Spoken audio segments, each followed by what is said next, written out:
আসসালামু আলাইকুম। জসিন্তা জিনিয়া স্বাগত জানাচ্ছি এনটিভির সন্ধ্যার খবরে। ক্রাউন সিমেন্ট শিরোনাম দেখছিলেন, এবার পুরো খবর। বিচার বিভাগের জন্য পৃথক সচিবালয় প্রতিষ্ঠা না হওয়া পর্যন্ত আইনের শাসন প্রতিষ্ঠা হবে না বলে মন্তব্য করেছেন প্রধান বিচারপতি ডক্টর সৈয়দ রেফাত আহমেদ। আজ সুপ্রিম কোর্টে অনুষ্ঠিত বাংলাদেশের প্রধান বিচারপতির অভিভাষণ অনুষ্ঠানে তিনি এমন মন্তব্য করেন। প্রধান বিচারপতি তাঁর ভাষণে শীঘ্রই সংসদ ও নির্বাচন কমিশন সচিবালয়ের ন্যায় বিচার বিভাগের জন্য পৃথক সচিবালয়ের প্রস্তাবনা পাঠাবেন বলে জানান। বিচার বিভাগে সব ধরনের দুর্নীতিকে শূন্যের কোটায় নামিয়ে আনার দৃঢ় প্রত্যয় ব্যক্ত করেন তিনি। অনুষ্ঠানে আইন উপদেষ্টা আসিফ নজরুল বলেন, নিম্ন আদালতের বিচারকদের যদি প্রতিযোগিতামূলক পরীক্ষার মধ্য দিয়ে আসতে হয়, তাহলে তাদের যারা নিয়ন্ত্রণ করবেন সেই উচ্চ আদালতের বিচারকদের বিষয়েও নতুন করে ভাবতে হবে।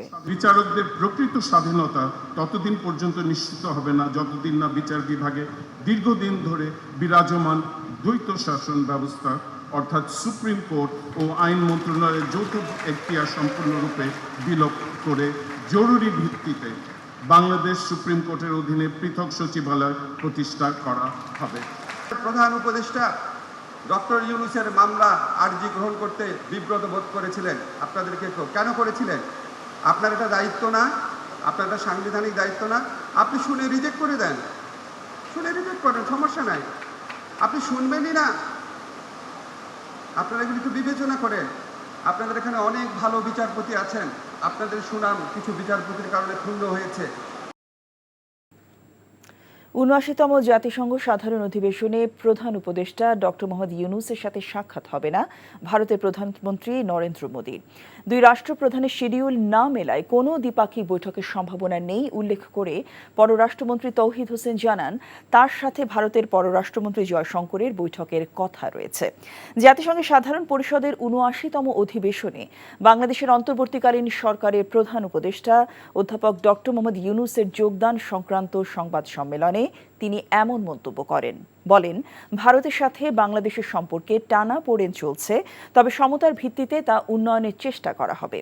রাজনৈতিক পট পরিবর্তনের পর বাংলাদেশের পরিস্থিতি সম্পর্কে বিশ্ববাসীকে অবগত করাই এবারে জাতিসংঘের সাধারণ পরিষদের অধিবেশনে বাংলাদেশের অংশগ্রহণের মূল লক্ষ্য বলে মন্তব্য করেছেন পররাষ্ট্র উপদেষ্টা। আগামী সোমবার প্রধান উপদেষ্টার নেতৃত্বে ৫৭ জন প্রতিনিধি বাণিজ্যিক ফ্লাইটে নিউ ইয়র্কের উদ্দেশ্যে যাত্রা করবেন এবং ২৭ সেপ্টেম্বর ডক্টর ইউনূস সাধারণ পরিষদে ভাষণ দেবেন বলে জানান পররাষ্ট্র উপদেষ্টা। সেপ্টেম্বর জাতিসংঘ সদর দপ্তরে বাংলাদেশ একটি উচ্চ পর্যায়ের রিসেপশন আয়োজন করেছে। বর্তমান সরকার সিদ্ধান্ত নিয়েছে যে অবশ্যই ব্যয় সংকোচ করতে হবে, অপ্রয়োজনীয় কোনো খরচ করা যাবে না। এবারে নিরাপত্তা এবং প্রেস সব মিলিয়ে হবে ৫৭ জন। টেনশন বা একটা ধরুন ভারতের সাথে সম্পর্কের ক্ষেত্রে একটু টানাপোড়েন চলছে, এটা কিন্তু স্বীকার করতে হবে প্রথমেই, কারণ সমস্যার সমাধান করতে হলে তো সমস্যার অস্তিত্ব অস্বীকার করলে চলবে না। আমরা অবশ্যই চেষ্টা করবো সেই টানাপোড়েন যাতে আমরা পেছনে ফেলতে পারি। বিএনপির ভারপ্রাপ্ত চেয়ারম্যান তারেক রহমান বলেছেন, দেশ স্বৈরাচার মুক্ত হয়েছে, তবে গণতান্ত্রিক অধিকার পুনঃপ্রতিষ্ঠায় এখনো অনেক পথ বাকি। লক্ষ্য অর্জনে দলের নেতাকর্মীদের ঐক্যবদ্ধ ও ধৈর্য ধরে মানুষের আস্থা অর্জনের আহ্বান জানিয়েছেন তিনি। সিরাজগঞ্জের এনায়েতপুরে বিএনপি আয়োজিত স্মরণ সভায় ভার্চুয়ালি যুক্ত হয়ে এসব বলেন তারেক রহমান। ইমরুল আহসানের রিপোর্ট। একটি আদর্শ স্বৈরাচার শেখ হাসিনা হটাও আন্দোলনের শহীদদের স্মরণে জেলা বিএনপি আয়োজিত স্মরণ সভার রূপ নেয় জনসভায়। নেতৃত্বে লন্ডন থেকে তারেক রহমান যখন ভার্চুয়ালি যুক্ত হন, তখন লোকে লোকারণ্য এনায়েতপুরের ইসলামিয়া উচ্চ বিদ্যালয় মাঠ। তিল ধারণের ঠাঁই ছিল না সেখানে। ছাত্র জনতার আন্দোলনে স্বৈরাচার শেখ হাসিনা পালিয়ে যেতে বাধ্য হয়েছে উল্লেখ করে বিএনপির ভারপ্রাপ্ত চেয়ারম্যান তারেক রহমান বলেন, মানুষের আত্মত্যাগ তখনই সফল হবে যেদিন ভোটের অধিকার প্রতিষ্ঠিত হবে। স্বৈরাচারকে বিদায় করার মাধ্যমে আমাদের লক্ষ্যের অল্প একটু অর্জন করেছে। আমাদের আরো বহু সামনে যেতে হবে, অনেক পথ বাকি আছে আমাদের চলার। এই পথ আমাদেরকে পাড়ি দিতে হবে। এই পথ যদি আমরা সঠিকভাবে পাড়ি দিতে পারি, তাহলে আমরা বাংলাদেশের মানুষের যে গণতান্ত্রিক অধিকার, যেটিকে খর্ব করা হয়েছিল, সেই অধিকারকে আমরা পুনঃপ্রতিষ্ঠিত করতে সক্ষম হব। জনগণের কাছে জবাবদিহিমূলক সরকার প্রতিষ্ঠা করারই হচ্ছে আমাদের লক্ষ্য, আমাদের উদ্দেশ্য। বেগম খালেদা জিয়া সরকারের আমলে কৃষকের ৫,০০০ টাকা কৃষি ঋণ মওকুফের কথা উল্লেখ করে তারেক রহমান বলেন, বিএনপি সবসময় মানুষের কল্যাণের রাজনীতি করে। বলেন, দেশকে এগিয়ে নিতে শুধু রাজনৈতিক অধিকারই নয়, মানুষের অর্থনৈতিক মুক্তিও নিশ্চিত করতে হবে। বাংলাদেশের কে যদি এগিয়ে নিয়ে যেতে হয়, বাংলাদেশের মানুষের যদি ভাগ্য পরিবর্তন করতে হয়, শুধু রাজনৈতিক মুক্তি অর্জন করলেই আমাদের সম্পূর্ণ মুক্তি আসবে না। রাজনৈতিক মুক্তি অর্জনের পাশাপাশি এটিকে ফলপ্রসূ করতে হলে, এটির সুফল পেতে হলে আমাদেরকে অবশ্যই পাশাপাশি জনগণের অর্থনৈতিক মুক্তি অর্জনের পথ বা উপায় বাতলাতে হবে।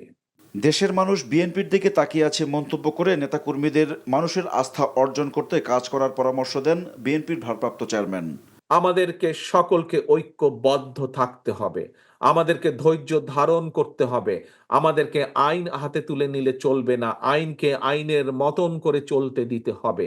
বাংলাদেশের মানুষ, খেটে খাওয়া মানুষ, গ্রামের মানুষ আপনাদের দিকে তাকিয়ে আছে। আপনাদের দিকেই তাদের প্রত্যাশা যে আপনারা ভবিষ্যতে এই দেশকে সামনের দিকে এগিয়ে নিয়ে যাবেন। কাজেই আমার সহকর্মীবৃন্দ, দলের নেতা কর্মীবৃন্দ, আপনাদেরকে সেভাবে নিজেদেরকে প্রস্তুত করতে হবে যাতে করে মানুষ আপনাদের উপরে আস্থা রাখতে পারে, আপনাদের উপরে ভরসা রাখতে পারে। ক্ষমতায় গেলে তাঁত শিল্পের প্রসারে বিএনপি কাজ করবে বলেও প্রতিশ্রুতি দেন তারেক রহমান। বসবাস করতে ইমরুল আহসান, এনটিভি নিউজ, ঢাকা। অন্তর্বর্তীকালীন সরকার এখন পর্যন্ত দুর্বলভাবে কাজ করছে, তাই এই সরকারের সফল হওয়ার আভাস মিলছে না। সেন্টার ফর গভর্নেন্স স্টাডিজের আলোচনায় এসব মন্তব্য করেন বক্তারা। এখনও সংস্কারের রূপরেখা আসেনি জানিয়ে রাজনীতিবিদ ও বিশিষ্টজনেরা বলেন, জনগণের প্রত্যাশা উপলব্ধি করতে পারছে না এই সরকার। ফ্যাসিবাদের দোসররা এখনও সক্রিয় জানিয়ে বক্তারা বলেন, স্বৈরাচারের আমলা দিয়ে রাষ্ট্র পরিবর্তন সম্ভব হবে না।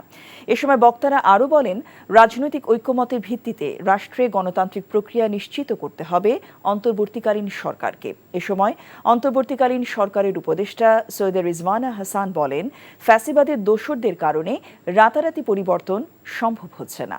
জনস্বার্থে মানা হতো, জনস্বার্থে ব্যাখ্যা হতো, জনস্বার্থে প্রয়োগ হতো, তাহলে হয়তো, যেমন ধরেন আপনি পুলিশ প্রশাসন সম্পর্কে একটা বিস্তারিত সংস্কার করলেন, এটা বাস্তবায়ন করবে কারা?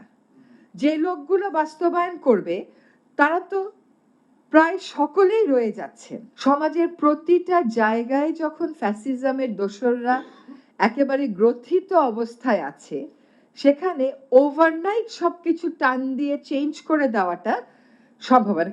একটা উদাহরণ, এটা আমার নিজের সাবেক প্রধানমন্ত্রী বেগম খালেদা জিয়ার রাজনৈতিক সচিব, সাবেক এমপি ও এনটিভি চেয়ারম্যান মোহাম্মদ মোসাদ্দেক আলী বর্তমান বাংলাদেশকে একটি সদ্য স্বাধীন দেশ হিসেবে আখ্যায়িত করে বলেছেন, এখন ডক্টর ইউনূসের নেতৃত্বে দেশকে এগিয়ে নিতে সবাইকে একযোগে কাজ করে যেতে হবে। স্বৈরাচারী হাসিনার বিদায়ের মধ্য দিয়ে দেশ এক নতুন দিগন্তে পদার্পণ করেছে বলে জানান তিনি। শুক্রবার স্থানীয় সময় সন্ধ্যায় নিউ ইয়র্কের পার্টি হলে আয়োজিত এক সংবর্ধনা সভায় তিনি এসব কথা বলেন। যুক্তরাষ্ট্র বিএনপির সাবেক সভাপতি আব্দুল লতিফ সম্রাটের সভাপতিত্বে ও বিএনপি কেন্দ্রীয় কমিটির জাতীয় নির্বাহী কমিটির সদস্য গিয়াস আহমেদের সঞ্চালনায় সংবর্ধনা অনুষ্ঠানে স্থানীয় নেতাকর্মী ও বিশিষ্টজনেরা উপস্থিত ছিলেন। সভায় বক্তারা হাসিনা সরকারের সময় তাদের উপর নানা নির্যাতনের ঘটনা তুলে ধরেন। মোসাদ্দেক আলী তাঁর বক্তব্যে প্রবাসীদেরকে আরও বেশি করে রেমিটেন্স পাঠিয়ে দেশের অর্থনীতিকে শক্তিশালী করার আহ্বান জানান। অনুষ্ঠানে বিশিষ্ট ব্যবসায়ী আইএফআইসি ব্যাংকের সাবেক চেয়ারম্যান লুৎফর রহমান বাদল, সাউন্ড ভিউয়ের সৈয়দ হুসাইন সহ কমিউনিটির নানা শ্রেণী ও পেশার মানুষ উপস্থিত ছিলেন।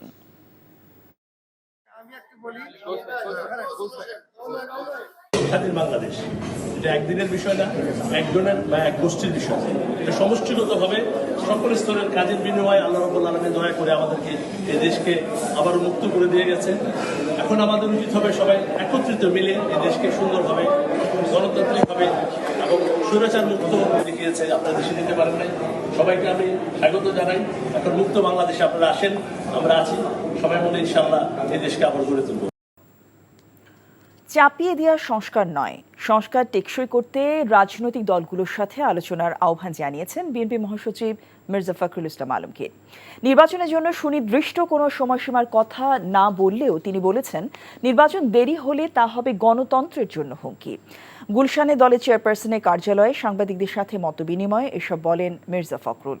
পার্বত্য চট্টগ্রামে অস্থিরতা, বিশ্ববিদ্যালয়ে পিটিয়ে মানুষ মারা কোনো বিচ্ছিন্ন ঘটনা নয় উল্লেখ করে তিনি বলেন, সরকারকে অস্থিতিশীল করতে এসব করা হচ্ছে। ছাত্র রাজনীতি বন্ধ কোনো সমাধান নয় বলেও মনে করেন বিএনপি মহাসচিব। তিনি বলেন, অভিজ্ঞতার অভাবে যে কোনো সিদ্ধান্ত নিতে সরকারের দেরি হচ্ছে। আমি এটা মনে করি যে আগে রাজনীতিবিদদের সঙ্গে কথা বলা, এখন ওনাদের প্রস্তাব যে আগে ওরা সংস্কার তৈরি করবে, হ্যাঁ প্রস্তাব নিয়ে তারপর তারা পলিটিক্যাল পার্টিগুলোর সঙ্গে কথা বলবে, তারপরে আবার করবে। That will take a long time. এটা একটা আছে। দুটো হচ্ছে যে আপনি প্রথমেই কিন্তু জনগণ থেকে বিচ্ছিন্ন হচ্ছেন। পিপলস পার্টিসিপেশন যেটা, সেটা যদি না থাকে কোনো সংস্কারই আপনার সাস্টেনেবল হবে না। তাদের যে আপনার বিভিন্ন রকম ধারণা আছে সেগুলোকে ইম্পোজ করার চেষ্টা করবেন। ইম্পোজ করে তো এখানে কেউ কিছু করা যাবে না। You must have talk with the political parties. আপনি স্টেক হোল্ডারদের কাছ থেকে কথা বলেন।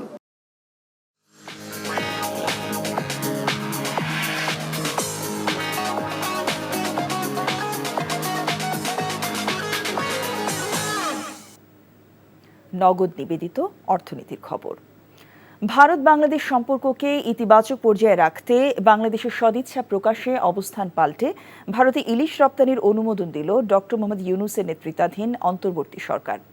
ছাত্র জনতার গণ অভ্যুত্থানে স্বৈরাচার শেখ হাসিনার পতনের পর অন্তর্বর্তী সরকারের সঙ্গে উত্তেজনা তৈরি হয়। এবার পুজোয় প্রতিবেশী দেশটিকে ইলিশ রপ্তানি বন্ধের ঘোষণা দিয়েছিলেন মৎস্য ও প্রাণী সম্পদ উপদেষ্টা ফরিদা আক্তার।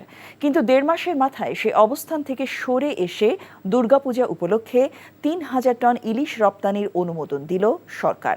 এক বিবৃতিতে আগামী মঙ্গলবারের মধ্যে রপ্তানিকারকদের আবেদনের আহ্বান জানায় বাণিজ্য মন্ত্রণালয়।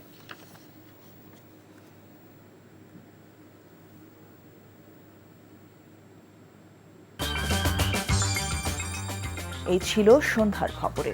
এই খবরের ভিডিও সহ আপডেট জানতে ভিজিট করুন NTV অনলাইন www.ntvbd.com। এছাড়াও NTV জনপ্রসাব অনুষ্ঠান ও খবরের আপডেট জানতে ভিজিট করুন আমাদের ইউটিউব ভেরিফাইড ফেসবুক পেজ। রাত 10:30টায় রাতের খবর দেখার আমন্ত্রণ জানিয়ে শেষ করছি। সবাইকে ধন্যবাদ।